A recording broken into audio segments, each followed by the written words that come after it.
Good morning. Myself, Dr. Santosh, is an associate professor at the All India Institute of Speech and Hearing. Today, I'll be highlighting some of the issues related to facts and myths about stammering. Okay. During this conversation, I have my daughter, Miss Varuni, who will be helping me in trying to understand some of the issues about stammering, which are facts, and some of the issues which are myth. Let's begin. Varuni, I will be telling you some statements. You tell me whether it's a fact or a myth. Okay. First, do you think people who have stammering problem are not as clever as other people? I think it's a myth. Actually, you are correct. People who are having stammering problem, they are as clever as other people. Okay, there is no relationship between stammering and person's intelligence. Okay, stammering is a speech problem. Okay, so people who have stammering, they have difficulty in producing certain speech sounds in a normal way.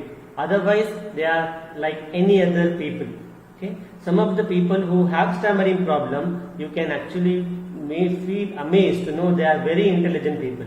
For example, Sir Isaac Newton, okay, Aristotle, okay, then people like Charles Darwin, some of the movie stars such as Rowan Atkinson and our own Hrithik Roshan, they all have stammering problem or they had stammering problem. So in that way, they are high achievers. So there is no relationship between stammering and intelligence.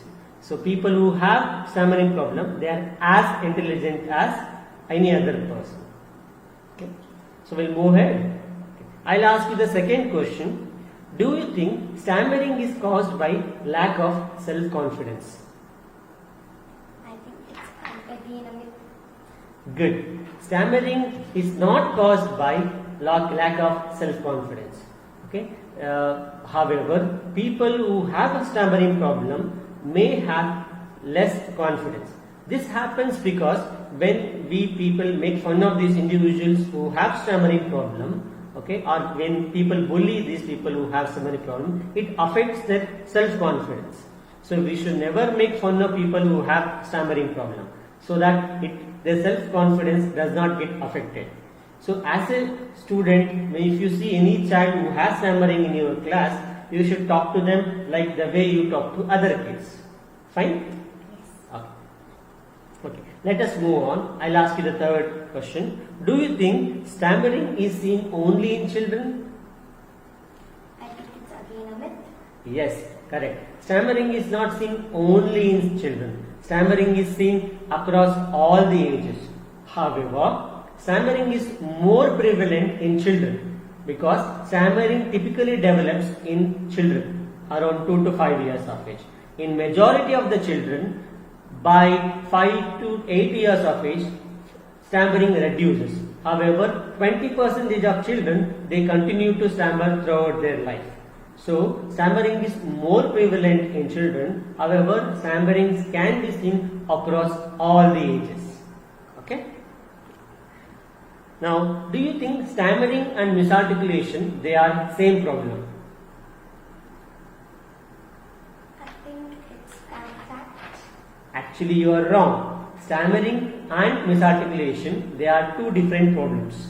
Stammering is a problem where while producing speech sounds, person gets stuck.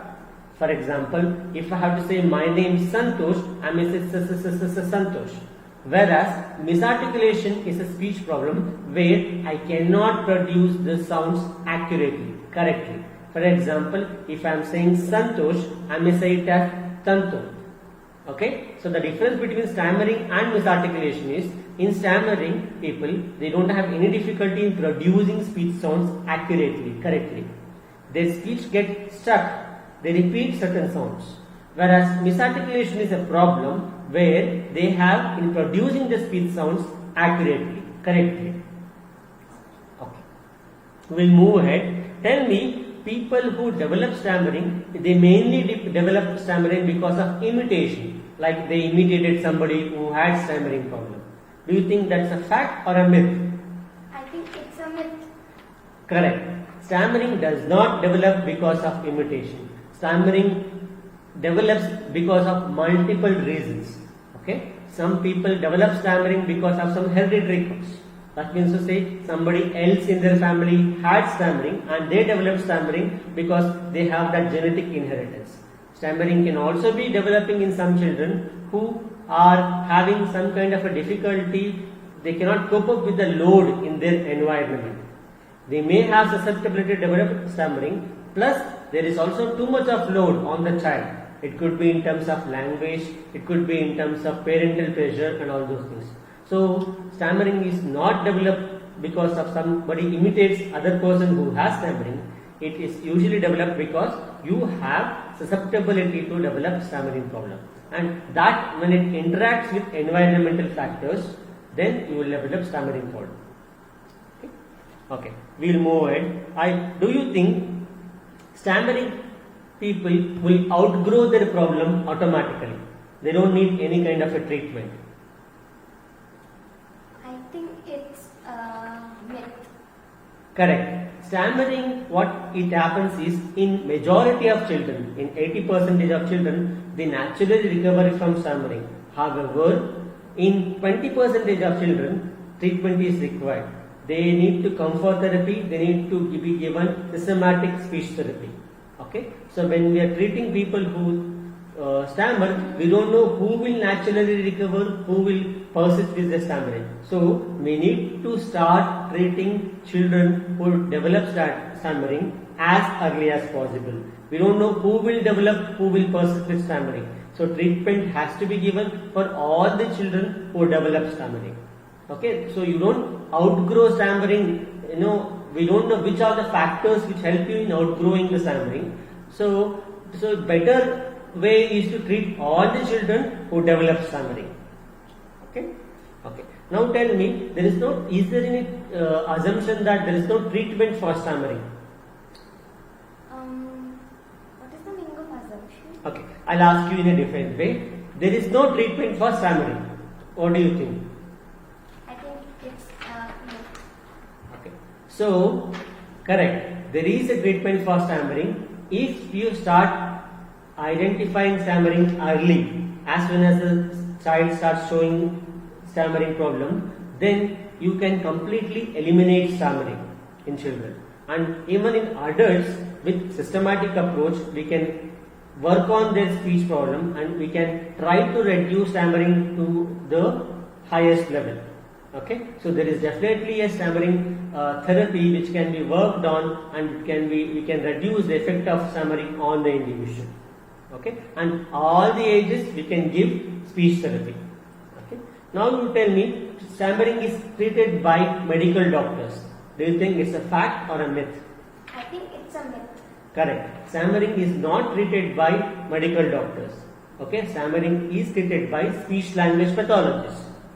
Okay, so speech therapy people who are speech therapists, they use behavioral therapy approaches where we sit with child, we sit with an adolescent or an adult, we work on trying to correct their speech discrepancies. It's a behavioral management approach.